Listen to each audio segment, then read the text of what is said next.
Hello and welcome to the Movies Past and Present podcast. It's May 1st, 2020, and this is episode 44.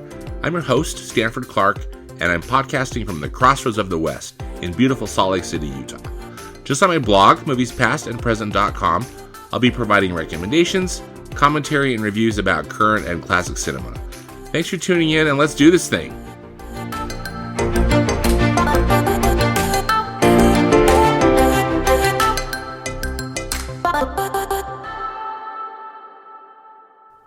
Welcome, everybody. Thanks for listening.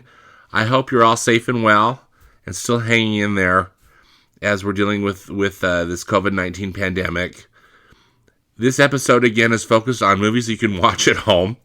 And really, this is mostly just going to be a Disney Plus episode. I love the Disney Plus streaming service. I'm a big Disney fan. I think they've got a lot of really great content on there.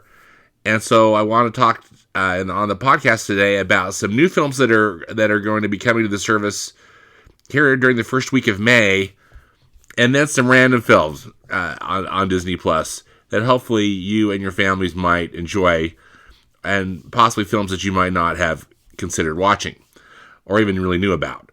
Okay, so first up, new on Disney Plus this week. I'm really happy to talk about this one in particular on today, on May 1st. Disney Plus is going to start streaming The Princess Bride from 1987. Now, this is not a Disney princess movie. It's a comedy from 20th Century Fox, and now that Disney owns Fox, they've been putting some more of the family-friendly titles from the Fox library on Disney Plus. So, like, for example, The Sound of Music is available on Disney Plus. The great Rodgers and Hammerstein musical with Julie Andrews and Christopher Plummer. Again, that's not a Disney film, but isn't it wonderful to be able to, have it on the Disney Plus service? So, The Princess Bride, made in 1987, directed by Rob Reiner. I really think that it's a perfect movie. It is so funny and so charming, and perfectly cast, perfect in just every decision. To me, it seems perfect. So if you're not familiar with the premise, it's based on a book written by screenwriter William Goldman, and William Goldman was the one who adapted the book for the screenplay too. He's a very good and very famous screenwriter. But the book is really it's a modern day grandpa reading a story to his grandson who is home from school sick, and it's a book that the grandpa loves, and it's the grandpa in the film is played by Peter Falk. And it's anyway, he's perfect. But then it goes to tell this fanciful story about it's ultimately about a pirate falls in love with this prince, falls in love with this woman who's gets betrothed to an evil king. It just goes on and on. But so quotable. It's just one of these movies. It's pure delight. It stars Carrie Elwes as kind of the romantic lead in the story. Robin Wright plays the Princess Bride. She's the title character. Mandy Patinkin's in it. He plays this character named Inigo Montoya, and Wallace Shawn, Andre the Giant. Billy Crystal and Carol Kane play particularly memorable roles. Anyway, Christopher Guest is in it. He plays the villain, or one of the villains. And I just absolutely adore this movie. So, if you've seen The Princess Bride, here you've got a chance to revisit it. And if you've never seen it, please do yourself a favor and watch The Princess Bride on Disney Plus. Next, on tomorrow, on May 2nd, Disney Plus is debuting the Disney action film John Carter. This film came out in 2012, and it was really it bombed in theaters. let's talk about it for a minute. If you haven't seen it, and maybe you did see it and you didn't like it, it's not my favorite film. Let's just put it that way. I think it's got some issues, but it's an adaptation of a fantasy book by Edgar Rice Burroughs. Edgar Rice Burroughs wrote the Tarzan books. He was an American author, American fiction author, and he wrote this series of stories about this character named John Carter, he's a Civil War veteran, and magically he gets transported to Mars, and as in the planet Mars, and there is this civilization and all this drama going on, and so it's like this fish out of water story, but there's all this drama going on. The actual book that this film is adapted from, the title of the book was called The Princess of Mars.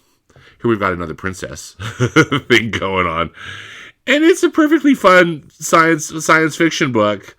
But this film adaptation was really ambitious. It's directed by Andrew Stanton. Andrew Stanton had spent most of his career prior to this film working in animation. He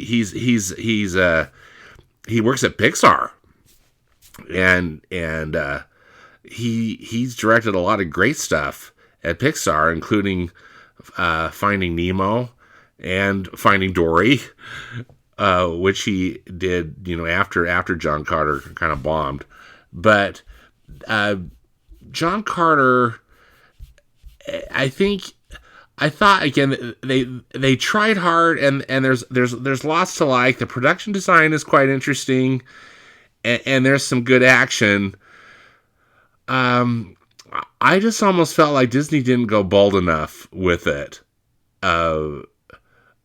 in their adaptation. Again, it's mixed. So we'll call it that. But it's new to Disney Plus, so if you're needing something new to watch, it could be a pleasant diversion for you.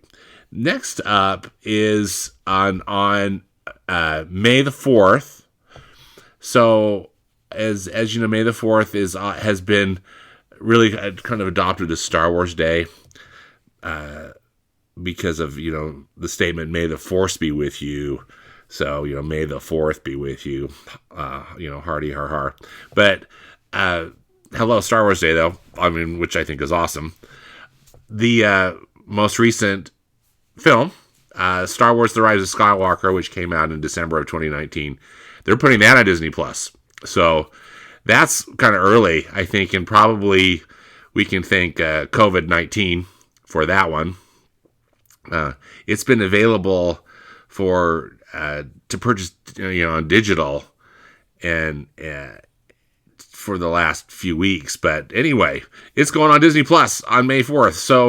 So as of May 4th, you're going to be able to watch all 9 of the Skywalker saga, as they're calling it, films, of those episodic Star Wars films, and you can also see Rogue One and Solo, those Star Wars story films,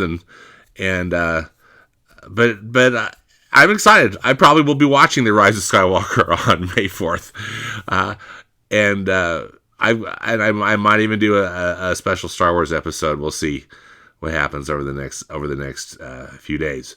But looking forward to seeing Star Wars: The Rise of Skywalker again on May 4th. I haven't watched it since it's been available at home. So anyway, it'll be good to revisit it, and we'll see what I think of it a few months later after my initial viewings. So again, 3 new films this week on Disney Plus to check out, and also there is a whole bunch of new content coming on Disney Plus too. They've got a whole bunch of like Disney Channel movies and some other movies which I haven't talked about. These are the 3 that I thought were the standout films to look out for the next week. So The Princess Bride today on May 1st, John Carter on May 2nd, and Star Wars The Rise of Skywalker on May 4th.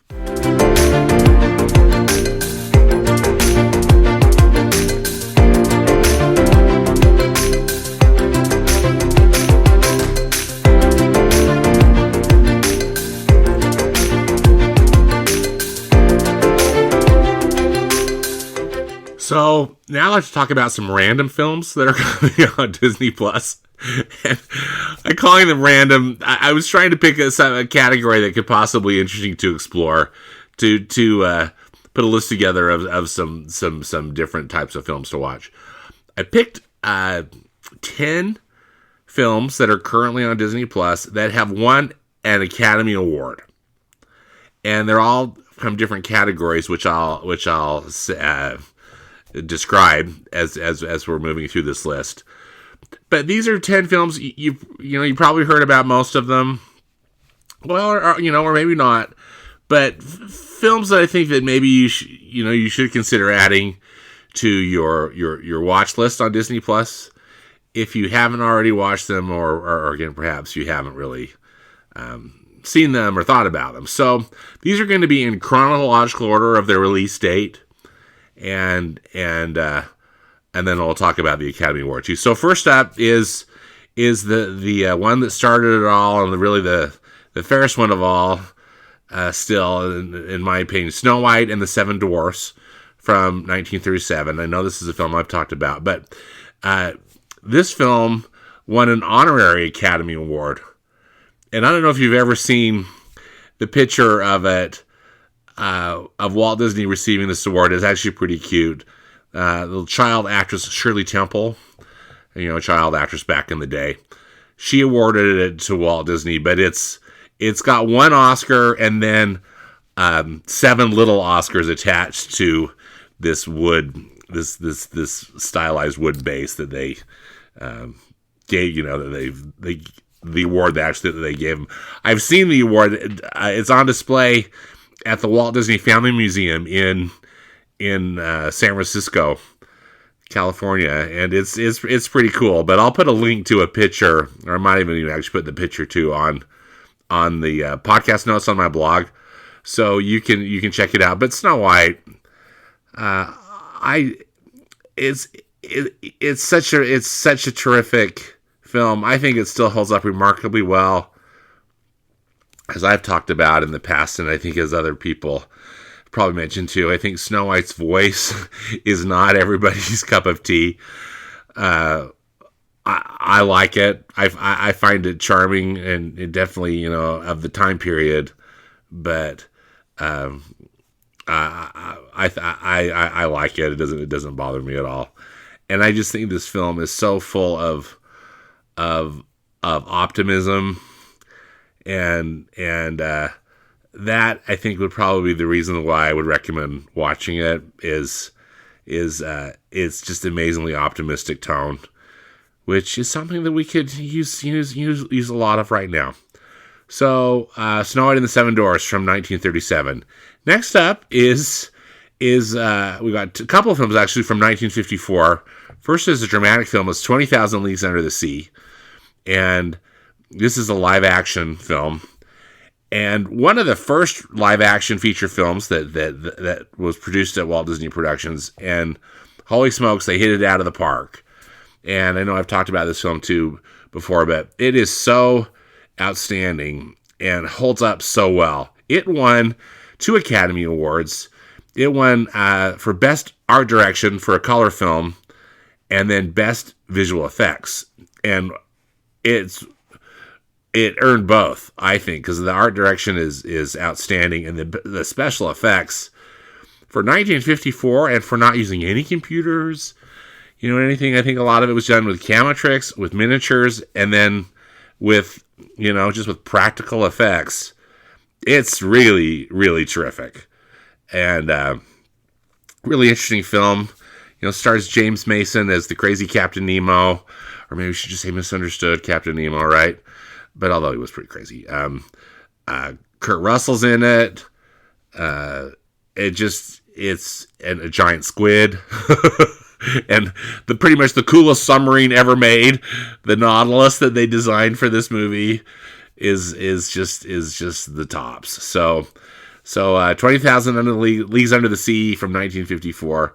This other 1954 movie actually is a documentary, and it's called The Vanishing Prairie, and it was one of the first true life documentaries, as they used to be called, or true life adventures that the Walt Disney Studios put out, and it won the Academy Award for Best Documentary Feature.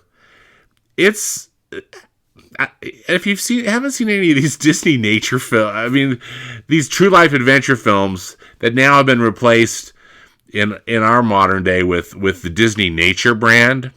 A lot of those are on Disney Plus too. We're not going to be talking about any of those in this list, but still, filming nature documentaries has been a part of the Disney DNA for decades, and this is really the film that started it all. It's narrated by Winston Hibbler, who worked at the Disney Studios for many years, I think in a variety of capacities, but he has pretty distinctive voice. Really, what's amazing is they got some amazing photography, and they put just really charming narratives around these stories. And so, this movie is created, of course, with this outstanding nature photography, but then it's made in the editing room. I mean, of course, all films are, but they do such a compelling job by just creating these little stories about these different animals and the situations that they're in. The Vanishing Prairie is set on the American prairie, and vanishing in that civilization just keeps spreading, and human civilization, that is, and the animals are having to adapt around that. But they don't use it's not heavy-handed with their environmental message, and it's got again just this amazing photography, and also some fun animation art that's put in some of it too. But I think definitely worthy of Best Documentary Feature, and definitely worth checking out if you haven't. It's a movie of its time period, but something interesting, and maybe something kind of random that you wouldn't have considered to watch on Disney Plus. All right, next up, this is hopefully a film that you've all heard of, but it's from 1964. It's Mary Poppins. Mary Poppins just killed it at the Oscars. Julie Andrews won a Best Actress Oscar for it. Won Best Film Editing, Best Original Score, Best Original Song, which is Chim Chim Cheree, and Best Visual Effects. And yes, and yes, I mean, totally worthy. Mary Poppins is probably one of the finest films made at the Walt Disney Studios, and really brings together just so many of the disciplines. Of course, their live action film, the original music written by the great Sherman Brothers, the terrific animation sequence that's in it. So collaborative with the folks at Walt Disney Animation Studios, as we know it now. And then again, how can you beat it with that amazing cast? Julie Andrews and Dick Van Dyke and David Tomlinson and Glynis Johns and those darling kids, and it was all filmed at the Disney Studio lot in Burbank, and they named one of the sound stages after Julie Andrews. Not too terribly long ago, but it's wonderful just to see those practical sets and just know that they were in California filming this timeless and wonderful movie. It's just a movie that's just going to make you smile, maybe make you cry a little bit, but one to bring some joy into your home. So definitely check out Mary Poppins from 1964 if that's one you haven't watched yet on Disney Plus. Okay, now for something completely different. This is from 1989. It's the film Who Framed Roger Rabbit. And this also has an interesting combination of live action and animation, but all done in a very different way. It's the winner of 3 Academy Awards. It won for Best Film Editing, Best Sound Editing, and Best Special Effects. This film, actually, I find it quite remarkable. It's directed by the great Robert Zemeckis, and it sets up this premise that the cartoon world and the human world live in parallel, and there's a human detective named Eddie Valiant who is played by Bob Hoskins, and he does the Toontown beat. So all the cartoons live in this area. You go through this tunnel in Hollywood, and it's Toontown. But then they also interact with the human world. It's set in the 1940s, so it's got a real, that kind of cool vibe of that time period, or at least the a romanticized version of that time period, and it's so fun. Christopher Lloyd plays the bad guy, and it's got a lot of memorable stuff, including the one time where both Mickey Mouse and Bugs Bunny are on the screen at the same time together. So they were able to get permission. Disney was able to get permission and cooperation with a lot of different, intellectual property owners, and many major cartoon stars that were kind of in feature films of the day, or in short films, were play a role in it.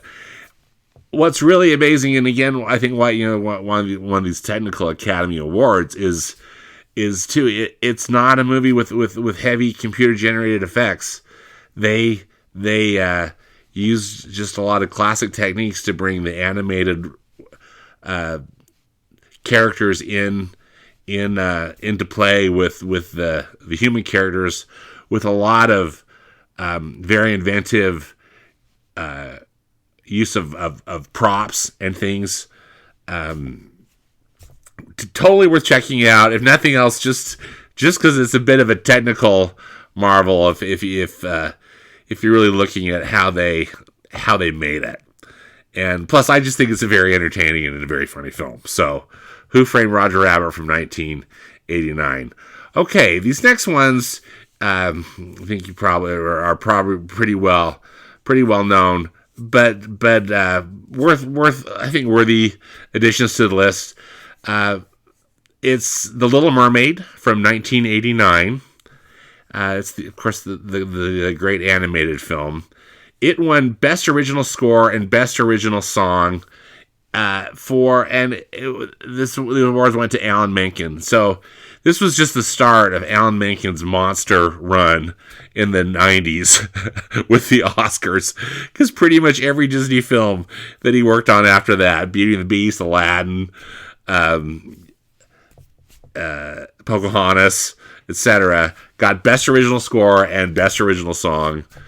All of these animated musicals for Disney were monster hits, and then of course award winning. So I just listed The Little Mermaid because it was the first one that really started the run, and it's terrific. I mean, what's The Little Mermaid has got such great songs, such delightful animation, such a fun and entertaining story. What's not to like? So if you haven't watched The Little Mermaid in a while, you might want to consider adding that back to your list, back on your list. So then we've got the original Toy Story from 1995. Now, of course, some of these other Toy Story films, there have been 4 of them now, have won Academy Awards. Most recently, Toy Story 4 won the Academy Award for Best Animated Feature, which I was actually really happy about. I thought it was definitely deserving. The films are they're so good. But Toy Story from 1995 got a Special Achievement Award, not unlike what Snow White got back in the day in 1937, since Toy Story was the first film that was completely animated from start to finish with using computer-generated imagery. So, and it's such a good film. I mean, when you compare the animation from Toy Story, from the 1995 Toy Story to Toy Story 4, and when you look at Toy Story 2 and Toy Story 3 too, but you look at the amazing advances that have happened with the tools that they use there at Pixar, and I guess in the industry generally. But still, Toy Story is special, and you can just see why it's such a beloved film. I never tire of it. I think it's just one of the great buddy films, and also just a delight to watch. So, Toy Story from 1995, the first Disney film to capture the Best Animated Feature Academy Award was actually a Pixar film, and it's Finding Nemo. So the next on the list is Finding Nemo from 2003. This is directed again by Andrew Stanton, who we talked about earlier, about who directed John Carter, that live action film John Carter. But Finding Nemo is terrific, as a terrific film, and I think one of the things I just love about Finding Nemo is the animation. Clearly, it's a very charming and compelling story, but those underwater animated scenes are just pure Pixar magic. I mean, I call the filmmakers at Pixar Animation Studios magicians, because I think they create these most amazing environments for their films that are so incredibly beautiful, and that are just so spot on. The colors all look so good together and blend so well, and the character designs are so good, and then of course their incredible attention to detail, which for the most part just is delivered, just solid film after solid film for that studio. So I love Finding Nemo, and definitely worthy of the Best Animated Feature, and hopefully worth your time. The sequel, Finding Dory, is also super fun, but I think it's hard to beat Finding Nemo. Okay, this next film, maybe it's a bit of a stretch, because I think these films are a little hit and miss, but it's Pirates of the Caribbean: Dead Man's Chest in 2006. It won the Academy Award for Best Visual Effects, and which it totally deserved. So this was the second film in this Pirates of the Caribbean series that Disney's put together, starring Johnny Depp as Captain Jack Sparrow, and Disney filmed the second and third films kind of back to back, if I remember correctly. It's Pirates, this Dead Man's Chest, and then At World's End came out a year or two after that. And these films are kind of overblown and really a bit of a mess, and also quite convoluted. However, the Johnny Depp's performance makes these fun, and the visual effects, I think particularly in Dead Man's Chest, are pretty stunning. The character of Davy Jones, who's the big the big bad guy, and of course Davy Jones' Locker, which is kind of the underwater burial site for sailors, for pirates. But they have reimagined him in this film series to have like this squid face, and it's a bit horrific, but also it's super cool, and just all these kind of crazy characters in this film, and just really, of course, well deserving of the Best Visual Effects award that it got, and again, something maybe fun to watch. I think now, so I think that one of these latter Pirate of the Caribbean movies is coming to Disney Plus again this month, so all of them are going to be out there now. If you really want to get hardcore and watch all these, I can't say I recommend that. But Pirates of the Caribbean Dead Man's Chest, I think there's enough entertainment in there that hopefully it might be fun. Now, really, I mean, I think talking Pirates of the Caribbean, just, for what it's worth, I think that the first one, Pirates of the Caribbean, The Curse of the Black Pearl, I mean, that's really the one to watch. It didn't win an Academy Award, but that one's, I think, such solid entertainment from start to finish, where these other ones are a bit hit and miss. But anyway, for what it's worth. Okay, and then our final one in our list of 10 Academy Award winning Disney films on Disney Plus to consider watching is Toy Story 4, which I've already talked about. But as I mentioned, it was the winner this last Academy Awards of Best Animated Feature, and it's definitely worthy, and such a beautiful, such an entertaining film. I thought when I heard about this project that we needed another Toy Story film like I Need a Hole in the Head. I mean, Toy Story 3 had such a classic and satisfying ending to this kind of story arc or series of about these toys that are dealing with their kid Andy, growing up and growing out of playing with them, and in Toy Story 3, Andy goes off to college. Toy Story 4, though, it's takes a really interesting turn with the characters, and it really worked. I was skeptical and left the film just absolutely in awe again of the filmmakers at Pixar, and just what a great piece of entertainment it is. So definitely check out Toy Story 4 on Disney Plus if you're interested. So let me just give you the recap of this list again. Just 10 random films on Disney Plus that are Academy Award winners that I think you should check out. Snow White and the Seven Dwarfs, 20,000 Leagues Under the Sea, The Vanishing Prairie, Mary Poppins, Who Framed Roger Rabbit, The Little Mermaid, Toy Story, Finding Nemo, Pirates of the Caribbean Dead Man's Chest, and Toy Story 4.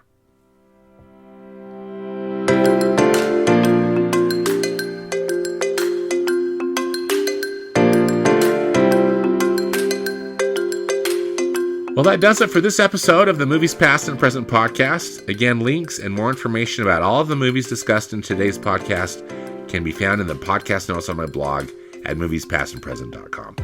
As always, I hope you will enjoy some good movies this week, whether they be from the past or present. Please be safe, stay well, and until next time, thanks for listening, and we'll hopefully see you at the movies soon.